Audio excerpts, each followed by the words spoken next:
जैसा कि आप जानते हैं कि आने वाले पार्लियामेंट इलेक्शन में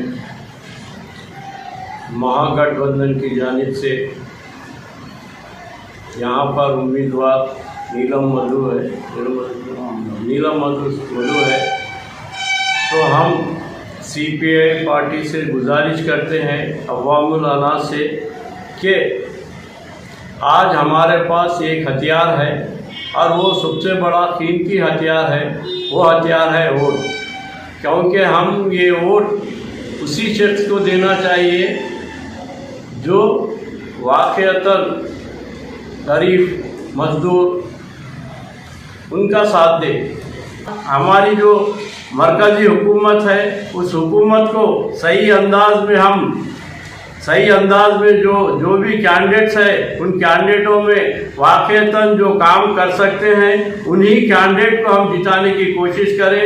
हम एक बार फिर आप सबसे मैं गुजारिश करता हूं कि महागठबंधन के जो उम्मीदवार हैं नीलम मधु को अपना कीमती वोट देकर कामयाब बनाएं।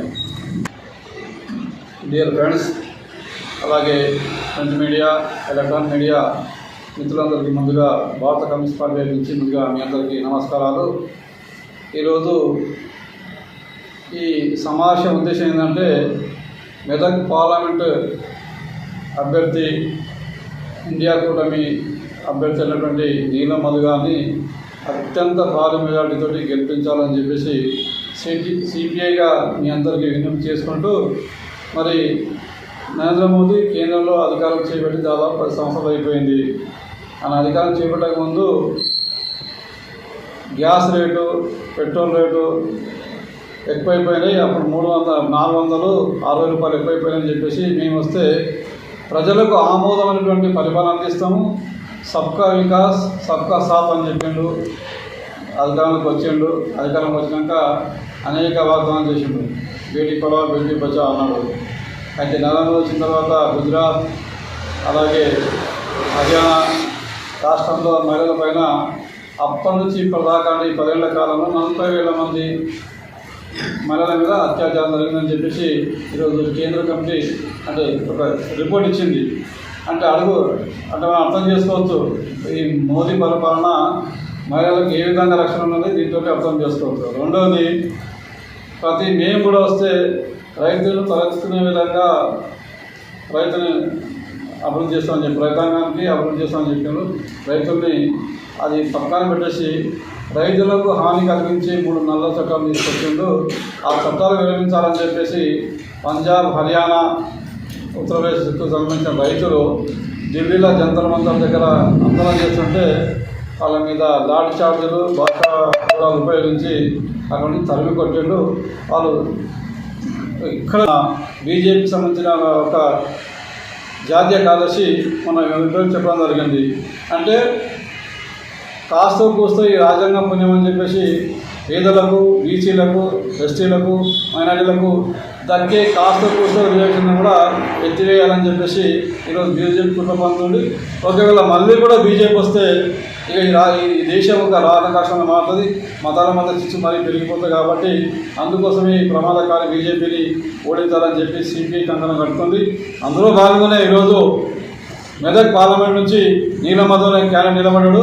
ఆ నీలం మధు క్యాండిడేట్కు సిపిఐ శ్రేణులు, రైతులు, కార్మికులు అందరూ కలిసి పెద్ద ఎత్తున ఆ క్యాండిడేట్ గెలిపించుకోవాలని సిపిఐగా మీ అందరికీ ఒకసారి విజ్ఞప్తి చేసుకుంటూ తెలియజేసుకుంటున్నాం. Thank you. ఏమైనా మిత్రులారా, మేము సిపిఐ పార్టీ నుంచి సదాశివపేట శ్రీ వినోదన్ మాట్లాడుతున్నాను. ఆయన గద్దె దించాలంటే మనం మెదక్ నుంచి నీలం మధు గారిని ఎన్నుకోవడం జరిగింది. కాబట్టి ఖచ్చితంగా నీలం మధు గారిని అందరం కూడా ఓటేసి గెలిపించుకొని మన కాంగ్రెస్ను ఆల్రెడీ కాంగ్రెస్ ఇచ్చిన 6 గ్యారంటీలు కూడా ఒకటి అమలు చేయడం జరుగుతుంది.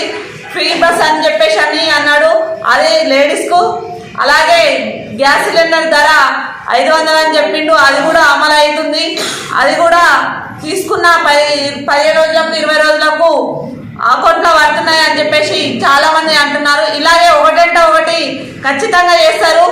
కాంగ్రెస్ను గెలిపించి ఈసారి బీజేపీని గద్దెదించాలని చెప్పేసి నరేంద్ర మోడీకి 10 సంవత్సరాల నుంచి గుర్తుకు రాని ఎలక్షన్ల ముంగట రామ మందిర్ అయోధ్య ఎందుకు గుర్తుకొచ్చిందని అంటే అందరు సింపతి తీసుకోవాలి, హిందువులకు ఇంటింటికి అక్షంతలు పంపించి మళ్ళీ నేను ఈ పని చేస్తున్నాను, రామ మందిర్ కట్టిస్తున్నాను అని చెప్పేసి అదొక సాకు చెప్పుకొని ప్రజలను అందరినీ ఆకర్షించడానికే ఇదంతా చేస్తున్నారు. కాబట్టి ఈసారి ఆయన చెప్పే మాటలకు మోసపోకుండా ఖచ్చితంగా చేతి గుర్తుకు ఓటేసి కాంగ్రెస్ గెలిపించాలని